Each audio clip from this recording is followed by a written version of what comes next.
Bien. Alors, Parasha Vaïra. Vaïra el Adonai, Be'elone Mamre, Ve'u Yoshev Petach Oel Kechom. Voilà. L'Éternel se révéla à lui dans les plaines de Mamré, tandis qu'il était assis à l'entrée de sa tente pendant la chaleur du feu. Donc, ce qui se passe, c'est qu'Abraham s'est circoncis. Suite à cette circoncision, 3 anges qui sont aussi sous forme humaine vont apparaître à Abraham, et de là va commencer un certain nombre d'événements. Le premier événement, c'est d'annoncer que Abraham et Sarah vont avoir un enfant. Le deuxième événement, c'est le fait que Akadosh Baruch Hu va envoyer un des anges pour détruire Sodome. Donc, suite à cette volonté d'Akadosh Baruch Hu de détruire Sodome et Gomorrhe, Abraham va argumenter avec Akadosh Baruch Hu pour essayer de sauver ce qui est possible de sauver Sodome et Gomorrhe. Et puis, le dernier point qu'on va voir, qui est pas un des moindres aussi, c'est Kedat Yitzhak. Donc, ce qu'on appelle le non-sacrifice d'Yitzhak, qu'on pourrait dire aussi la ligature de Yitzhak. Le premier point qu'on va voir, c'est l'histoire de Sodome. Qu'est-ce qui se passe à Sodome? Pourquoi Akadosh Baruch Hu intervient? Et pourquoi aussi Abraham intervient auprès d'Akadosh Baruch Hu pour discuter et de réduire la colère ou la peine sur Sodome? Le texte dit comme ça. Donc, Vayakum Misham Anashim, Vayashkifu al Pene Sodom. Et donc, les 3 anges se sont levés, ils ont regardé dans la direction de Sodome. Abraham les accompagna pour les reconduire, et l'Éternel avait dit, Terej à Abraham ce que je vais faire par rapport à Sodome. Abraham ne doit-il pas devenir une grande nation et puissante et une cause de bonheur pour toutes les nations de la terre? Qui yadati leman asher yetzavé et banav vel beto acharav. Si je l'ai distingué, c'est pour qu'il prescrive à ses fils et à sa maison après lui d'observer les voies de l'Éternel en pratiquant la vertu et la justice. La sot tzedaka ou mishpat, les mahan, avi Adonai al Abraham, et asher diber alav, vayomer Adonai, zaakat Sodom ve'amora kira. L'élément qui ici est avancé par Akadosh Baruch Hu, le fait que Akadosh Baruch Hu ait choisi Abraham, c'est par rapport à sa notion de charité, une justice qu'il y a dans la charité, et une notion de justice. C'est que le fait qu'Abraham ait ces vertus-là, qui fait qu'il est désigné par Akadosh Baruch Hu. Suite à ça, Vayomer Adonai Zaakatam Sodom ve'amora kiraba. Les décrits de Sodome et de Gomorrhe est grand. L'ampleur du mal dans Sodome et Gomorrhe est importante, comme leur perversité est excessive. Je veux y descendre, je veux voir si, comme la plainte en est venue jusqu'à moi, ils se sont livrés au dernier excès. Si cela n'est pas, j'aviserai. Les hommes quittèrent ce lieu et s'acheminèrent vers Sodome, Abraham étant encore en présence d'Akadosh. Pourquoi Akadosh Baruch Hu désigne Abraham pour ses vertus?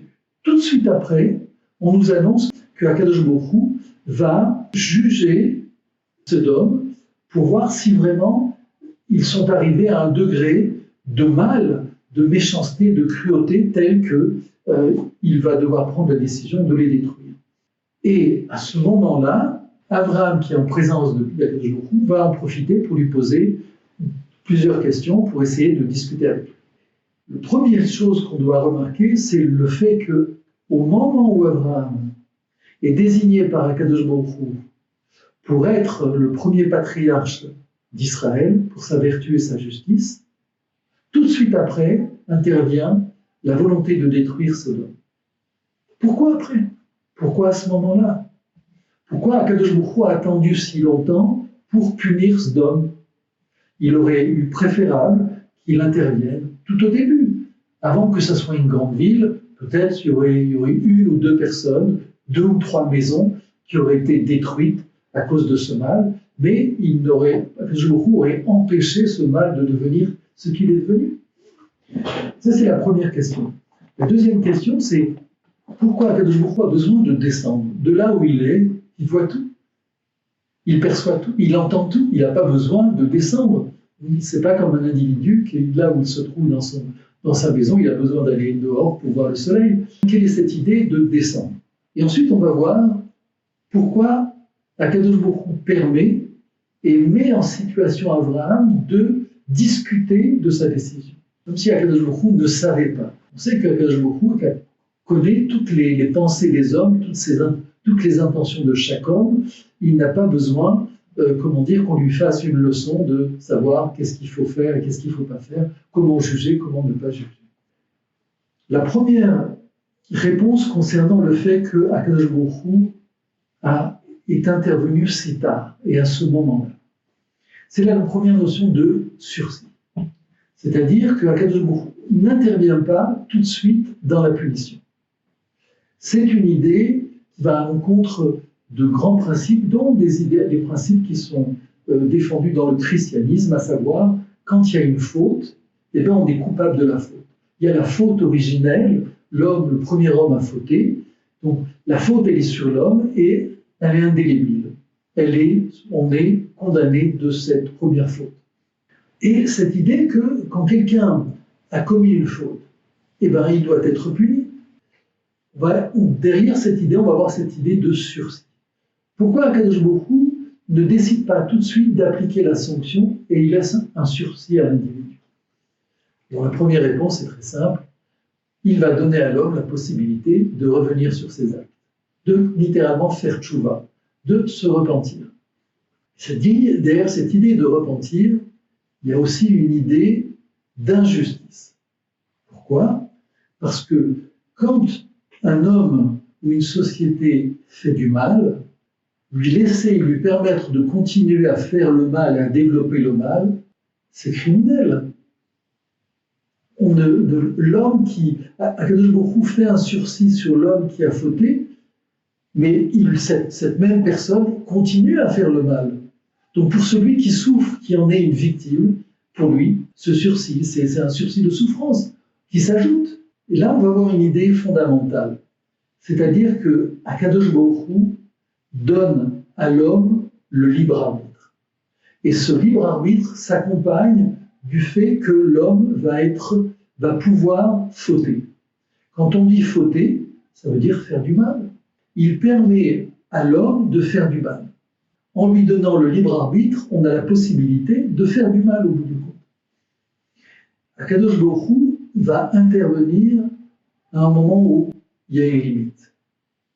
Quel est ce moment où il y a une limite, où il ne peut plus laisser l'homme se continuer dans ce mal, à partir du moment où apparaît Abraham?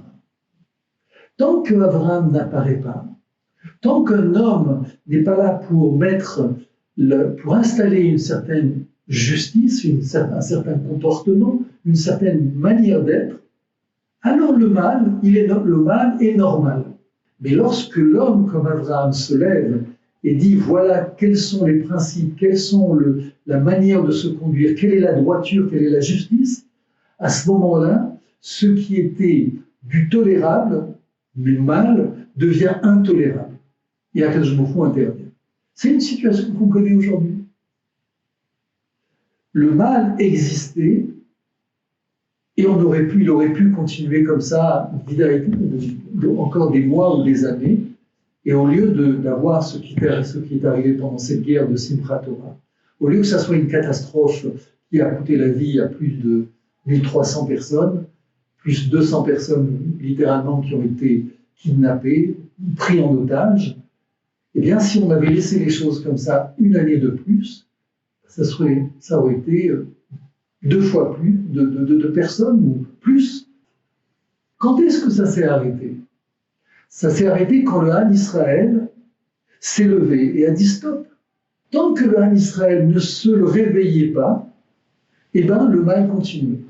Et au travers d'Israël, quand on regarde autour, on comprend qu'il n'y a aucune volonté chez aucune nation d'intercéder, d'intervenir, de poser les limites au mal, de poser le contexte de la justice. C'est ce qui se passe. Abraham, lui, est en mesure de poser les fondations de cette justice, de cette justesse en même temps. Et par là même, il permet que Sodome soit détruit. Et aujourd'hui, c'est exactement la même chose. À partir du moment où Israël se lève, à ce moment-là, eh bien, le mal apparaît et il revient effectivement à Israël de les détruire. C'était une obligation. Il n'y avait pas d'autre choix. La question qu'on peut dire, c'est peut-être que ça aurait pu se passer beaucoup plus tôt. Et c'est là où est toute la problématique. La deuxième chose, c'est que quand on apprend que Akadosh Baruch Hu descend, cette idée de descendre, c'est cette idée de mettre l'homme à l'épreuve. C'est je veux vérifier jusqu'au bout que cette société n'a pas d'espoir, doit être complètement détruite. D'où on le voit, à partir du moment où Akadosh Baruch Hu envoie des anges sous forme humaine, qui a priori n'est pas nécessaire, puisqu'il aurait pu voir sans ces anges-là, sans ces hommes, c'est parce qu'il va mettre Sodome à l'épreuve au travers de ces hommes. À partir du moment où les anges vont être attaqués par les gens de Sodome pour les prendre, pour leur faire du mal, sans entrer dans les détails, à ce moment-là, Akadosh Baruch Hu a la preuve que le libre arbitre de ces gens-là n'est voué qu'au mal, et il faut les détruire. C'est une situation dans laquelle on est. C'est-à-dire qu'à un moment donné, il n'y a pas le choix. Ce qui est voué au mal, eh bien, doit être détruit pour le bien et pour la perpétuation de la vie de l'homme sur cette terre. Là-dessus, on va faire une petite arrêt, image, sur ce que dit la Gemara sur ce que c'est Sodome. Vous allez voir que ce n'est pas aussi simple, c'est-à-dire ce n'est pas l'image du mal, c'est pas le nazi. Je vais vous donner un exemple. Un exemple de comportement des gens de Sodome. La Gemara, donc, dans Masechet Sanhedrin, chapitre 11, dit comme ça. Les habitants de Sodome avaient un certain lit pour dormir, sur lequel ils faisaient dormir les invités. Lorsqu'un invité était grand, et donc que ces gens dépassaient le lit, les habitants de Sodome les coupaient les gens. Lorsqu'un invité était petit, et que ces gens n'arrivaient pas au bout du lit, alors les habitants de Sodome tiraient la personne jusqu'à temps que les pieds arrivent au bout du lit. Et quand il était comme il faut. C'est possible qu'il l'ait fait, mais là, dans ce cas-là, on comprend très bien que ce qu'ils font, c'est tout simplement tuer l'invité. L'idée qu'il y a derrière, c'est l'idée que les choses, la charité doit être faite de manière égale et précise. Tu reçois quelque chose, une chose, tu dois rendre la chose. Il n'y a pas de véritable charité ici. Il faut que tout soit égal, et sinon, c'est pas acceptable. Les hommes, j'imagine, également. Oui, c'est une idée d'égalité, mais ici dans le sens de fausse charité, une charité qui est finalement cruelle. Je vais vous donner un exemple, un autre exemple. Voilà. Un autre mode c'était des voleurs, mais un vol subtil, un vol selon la halakha. C'est ça que justement j'essayais de dire. C'est-à-dire, il y avait derrière cette méchanceté, une méchanceté qui est à la limite de la justice. Et vous allez comprendre de quoi il s'agit. La loi déclarait, s'il y avait un homme qui avait une rangée de briques, donc s'il y avait un homme qui fabriquait des briques, et donc qui les déposait devant lui pour les vendre, chacun des habitants de Sodome venait et prenait une brique. Lorsque le propriétaire en demandait la restitution, chacun des habitants lui disait « Moi, j'ai rien fait. Moi, j'ai pris une brique. Je t'ai pas volé, j'ai rien pris. Quelle perte je t'ai infligée ?» Et de cette manière, le fabricant de briques, eh ben, il était découragé, il ne pouvait absolument rien faire. C'est-à-dire qu'au lieu de voler la marchandise de la personne, chacun peut donner un petit morceau. C'est comme quelqu'un qui aurait un monceau de petits pois, qui vend au kilo. Chaque habitant de Sodome venait, prenait un petit pois. À la fin de la journée, il n'y avait plus rien, mais on ne pouvait pas les accuser de vol. Chacun avait pris un petit pois. Une dépravation vraiment aussi au niveau de la justice, aussi au niveau des vertus, qui fait que c'était impossible à vivre. Alors il y a d'autres exemples qui fait qu'on comprend qu'il n'était pas possible qu'une société puisse continuer à vivre de cette manière. Et par le fait qu'Abraham arrive dans l'histoire et vient montrer que par Abraham, il y a une société d'hommes qui mérite d'être dans ce monde-là, à partir de ce moment-là, cet homme vient, est effacé.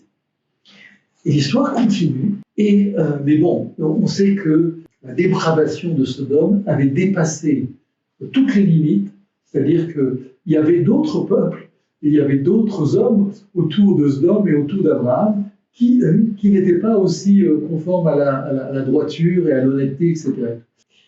Ensuite, on va voir qu'Abraham, au moment donc où Akadosh Baruch Hu lui fait part de son intention de détruire Sodome, puisque Abraham est avec Akadosh Baruch Hu, eh bien, il va réagir. On sait qu'Abraham représente la bonté, la générosité, et il ne peut pas ne pas réagir quand Akadosh Baruch Hu vient lui dire « je vais détruire des êtres humains ». Abraham est un homme de charité, de chesed, de générosité.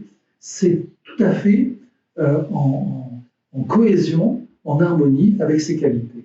Un homme qui a des qualités de générosité, on lui demande d'être généreux et de s'occuper du bien de l'autre et de le défendre. Et donc, il va agir de manière juste par rapport à ses qualités. Donc, il va commencer à discuter avec Akadosh Baruch Hu et lui dire, bon, s'il y a 50 justes dans cette ville, c'est-à-dire des hommes qui ont suffisamment de valeur pour faire que les choses puissent s'inverser dans cette société. Parce qu'on sait qu'un homme de valeur peut influencer son entourage, peut amener à faire pencher la balance vers quelque chose de plus positif. Donc, 50 personnes peuvent discuter, et s'il y en a 40, il n'y a pas de problème, s'il y a 40 personnes, je sauve la ville, 30 personnes, 20 personnes, 10 personnes, arrivé à 10 personnes, Akadosh Baruch Hu, à ce moment-là, on va dire comme ça, le Seigneur disparut lorsqu'il eut achevé de parler à Abraham, et Abraham retourna à sa demeure. C'est-à-dire qu'on voit qu'il y a toute une discussion avec Akadosh Baruch Hu, et puis, quand on arrive au 10e, Akadosh Baruch Hu s'en va. Pourquoi Akadosh Baruch Hu a attendu le 10e? Pourquoi il n'est pas parti au moment du 20e? Pourquoi n'a-t-il pas attendu qu'Abraham lui dise 5? En fait, nos sages vont nous apprendre qu'il faut lire la démarche d'Abraham dans le sens inverse. C'est-à-dire, ce n'est pas Abraham, dans sa nature bonne et généreuse, qui vient discuter et marchander avec Akadosh Baruch Hu pour trouver le moyen de sauver cette ville. C'est le contraire. C'est Akadosh Baruch Hu qui vient dire à Abraham, tu sais quoi? Tu es une personne généreuse et de bonté. Je vais t'apprendre les limites de cette générosité. C'est exactement aussi la réalité qu'on vit. C'est-à-dire que, jusqu'à présent, on avait des ennemis qui étaient ignobles. On le savait. Le Hamas et les terroristes qui sont aussi, les Hamas qui est dans le sud à Gaza, les terroristes qui sont en Judée-Samarie et les terroristes Hamas qui sont au Liban, le Hezbollah, c'est la même chose. On le sait aujourd'hui, on le savait avant la guerre de Simchat Torah et des années bien avant. Donc, on n'ignorait pas ce mal. Mais voilà, nous étions comme Abraham. On considérait que c'est par les valeurs de la générosité, de l'amour du prochain, qu'on allait pouvoir résoudre le problème. Et donc, il fallait, au lieu de provoquer ces gens mauvais, ces terroristes, ces gens cruels, eh bien, il fallait les aider, leur donner des biens, les aider afin qu'ils n'aient pas à payer l'électricité, les aider afin qu'ils aient des avantages dans leurs études, dans les hôpitaux, etc., en prison, bref. En étant généreux avec eux, on allait les amener à nous aimer. Et par là même, supprimer le terrorisme. Et voilà que ça ne s'est pas passé comme ça. Et qu'il y a eu, tout d'un coup, un réveil, entre autres des personnes qui étaient complètement investies dans cette mission de générosité, des Avraham, et qui se sont vraiment investis auprès des gens du Hamas à Gaza en leur fournissant toute l'aide qu'ils pouvaient demander afin de se faire aimer. Et voilà qu'après la guerre de Simchat Torah, ils ont compris qu'ils étaient en face de barbares. C'est là où finalement, Akadosh Baruch Hu vient dire à Abraham, il y a une limite à la générosité. Il y a un moment donné où il faut mettre en place la justice. Et ça, on aurait pu l'apprendre d'Abraham lui-même, sans attendre que les événements viennent à nous. Et donc, on voit que les événements qui se sont produits, tout en, en s'exprimant sous forme catastrophique, ont une logique dans la Torah. C'est-à-dire qu'on aurait pu éviter ce mal. Et ce mal aurait pu être évité des années bien avant. Puisqu'on sait que c'est en quittant Gush Katif, au partir du moment où Israël est sorti de toute cette région de Gaza, que Gaza est devenu ce nid de terroristes de bêtes humaines. Et ce qu'on est en train de faire, c'est de revenir en arrière, si c'est possible, parce que cette région-là de Gaza qu'on appelait Gush Katif, c'était un véritable paradis. C'était extraordinaire, la plage, les palmiers, les maisons, les toits rouges, l'herbe devant, alors qu'on est à côté du désert, les fleurs, les plus grandes, les meilleurs fruits, les meilleurs légumes venaient de Gaza, de Gush Katif. Donc aujourd'hui, on est en train de revenir à une situation qui est presque impossible. Si on pouvait imaginer aujourd'hui le Gaza dans les décombres être finalement remplacé par toute une région comme on peut imaginer dans les îles lointaines avec des palmiers, etc. Et donc là, cette leçon qu'on apprend, à la fois il y a un temps où le répit, le sursis est donné à l'homme, et Akadosh Baruch Hu intervient. Et une deuxième chose, il y a une limite à la charité. La charité doit être accompagnée de justice. Sinon, c'est pas possible. Ça, c'est pour donc, et c'est une leçon qu'on apprend aujourd'hui. Et c'est aussi la leçon qu'il y a dans la page. L'histoire de Sarah. Lorsque Sarah, à qui on a promis un enfant, elle a 90 ans, Abraham en a 100, enfin un petit peu avant, elle se dit à mon âge, c'est plus possible d'avoir des enfants, donc je vais permettre à mon mari d'avoir un enfant avec une autre femme. Et donc elle va donner à Abraham, elle va donner sa servante Agar à Abraham, et ils vont avoir donc un enfant qui va s'appeler Ishmaël. Grâce à Dieu, Akadosh Baruch Hu va réaliser la promesse qu'il a faite à Abraham et à Sarah, et Sarah va avoir un enfant qui va s'appeler Yitzhak. Et Yitzhak va grandir avec son demi-frère qui est Ishmaël, et à un moment donné, Sarah va s'apercevoir que l'ambiance, le comportement immoral, dévergondé de Ishmaël va gêner le développement de Yitzhak. Ça va être un mauvais exemple pour Yitzhak. Et donc elle va demander à Abraham de littéralement renvoyer Agar et son fils de la maison de Abraham et de Sarah. Et là, on se pose des questions, c'est-à-dire c'est quand même, elle demande à Abraham de renvoyer son fils. Et c'est pas n'importe quel fils, c'est le fils qu'elle-même a voulu. Elle-même a provoqué pour que ce fils arrive dans cette maison. Et elle demande à Abraham de renvoyer ce fils, et c'est assez long. Et puis, de quoi on accuse Ishmaël? De mal se comporter. Tu renvoies un enfant parce qu'il se comporte mal. La réponse d'Akadosh Baruch Hu va être de dire à Abraham, parce qu'Abraham va refuser la demande de Sarah, Akadosh Baruch Hu va dire à Abraham d'écouter ce que Sarah a demandé. Quelle est l'idée qu'il y a derrière? L'idée, c'est que tant que Ishmaël se comportait bien, il pouvait vivre dans la maison et avec Yitzhak. À partir du moment où c'est plus possible, il est renvoyé. C'est la même idée qu'on est en train de revenir, qu'on a dit tout à l'heure. À partir du moment où il y a un comportement, un mauvais comportement, à ce moment-là, il faut prendre une décision. Ça veut dire quoi? Ça veut dire que depuis longtemps, on avait vu dans notre réalité qu'il y avait un problème chez les Palestiniens. Vouloir ne pas voir le mal ou le mauvais comportement et au contraire mettre en avant l'idée de charité, de comprendre, etc. et tout, c'est ça l'erreur. L'erreur, c'est de ne pas voir qu'un mauvais comportement, une débauche, c'est ça qui amène au terrorisme, c'est ça qui amène à la catastrophe. Vouloir espérer, par de l'amour et de la charité inversée, c'est une erreur qui aurait été radicale, puisque dans ces cas-là, Yitzhak ne serait pas apparu dans l'histoire.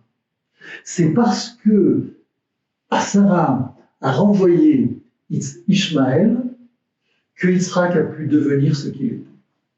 En conclusion ici, par rapport à notre réalité, le but avec les Palestiniens, ce n'est pas une question de territoire, de prendre du fait que ce n'est pas leur terre, de la prendre.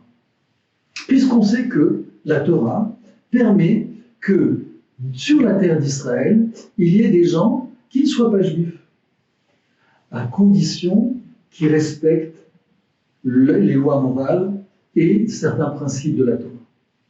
Si ce n'est pas le cas, ils doivent être envoyés. Et aujourd'hui, on comprend ce que ça veut dire, ils doivent être envoyés. Parce que s'ils ne sont pas renvoyés, si on ne réagit pas suffisamment tôt, comme l'a proposé, comme l'a fait Sarah, eh bien, on laisse se développer un nid de terrorisme qui fait qu'au début, ils se battent avec des mitraillettes, des couteaux, ensuite ça devient des bombes qui deviennent des petits obus, ces obus qui deviennent des missiles qui deviennent des missiles sur 5 km qui passent à 10 km, à 20, 30, et puis cette puissance de destruction entre les mains des gens absolument ignobles. Pourquoi on a besoin que ce soit les événements, ce soit les catastrophes qui agissent sur nous pour prendre conscience de ces choses-là, alors que la Torah nous dit les choses clairement, nous appelle à où est le problème ? Où est le problème ? Le problème, il est chez nous, au départ. Parce qu'on voit qu'à partir du moment où Abraham arrive dans la réalité avec sa justice, sa justesse, eh bien, automatiquement, le mal est condamné. Et Akadosh Baruch Hu intervient. Donc, il est évident que dans notre réalité, il n'y a aucun souci. Akadosh Baruch Hu intervient, et il est en train d'intervenir. Donc, on n'a pas à se soucier des résultats. Ce qui est grave, c'est qu'il nous a fallu tout ce temps, toutes ces épreuves, tous ces morts, toute cette souffrance, tous ces traumatismes, pour arriver à comprendre cette chose-là. Et c'est pas tout. C'est que cette prise de conscience qui nous oblige à maintenant à passer à l'action, on est Baruch Hashem, on est passé à l'action, eh bien, ce passage à l'action est maintenant mis en péril, je ne pense pas que ce soit le cas, mis en péril par les nations qui, elles, ne veulent pas voir. Elles ne veulent pas voir le mal, et même pire encore, elles désignent Israël comme étant le mal, et le Hamas, les terroristes, comme étant des pauvres victimes. Ça veut dire quoi ? Ça veut dire que eux n'ont pas compris, et donc le résultat qui risque et qui va s'abattre sur eux, c'est la même chose qui est apparue en Israël. C'est une évidence, c'est une chose qui réapparaît chaque fois dans l'histoire depuis l'apparition de l'État d'Israël. Quand des événements catastrophiques arrivent en Israël, ils se développent dans le monde. Je ne sais pas si vous vous rappelez, à un moment donné, il y avait des détournements d'avions. Ça a commencé principalement, en particulier en Israël. Ça existait aussi, mais en particulier en Israël, et ça a pris des proportions énormes à partir d'Israël. Et puis ça s'est développé dans le monde entier, qui fait qu'aujourd'hui, maintenant, quand on doit prendre l'avion, ça devient comme si on allait à la banque dans le coffre-fort. C'est inimaginable, alors qu'avant, il y a peut-être 40 ou 50 ans, même moins, je me rappelle, quand on prenait l'avion, on présentait son ticket, on descendait sur le terrain des avions, on prenait l'échelle, et puis on rentrait. Et même, il y a des gens, nos amis, qui ne prenaient pas l'avion, nous accompagnaient au bas de l'échelle. Aucune sécurité, Et tout ça, ça se passait vraiment dans une ambiance de joie et c'était extraordinaire justement d'aller à l'aéroport, de voir les avions partir, d'accompagner les gens, de pouvoir se retrouver à côté des avions. Aujourd'hui, c'est une véritable épreuve et punition. Et qui a envie de se retrouver devant une chaîne de policiers, des chiens, bref. On voit que le mal qui n'est pas résolu en Israël et à son tour se développe et se multiplie au travers des nations. Et là, si c'est un péril, et si un danger, si c'est une catastrophe qui s'est réalisée en Israël, alors au niveau des nations, on peut imaginer vraiment le pire et on peut vraiment être inquiet. Voilà. Merci.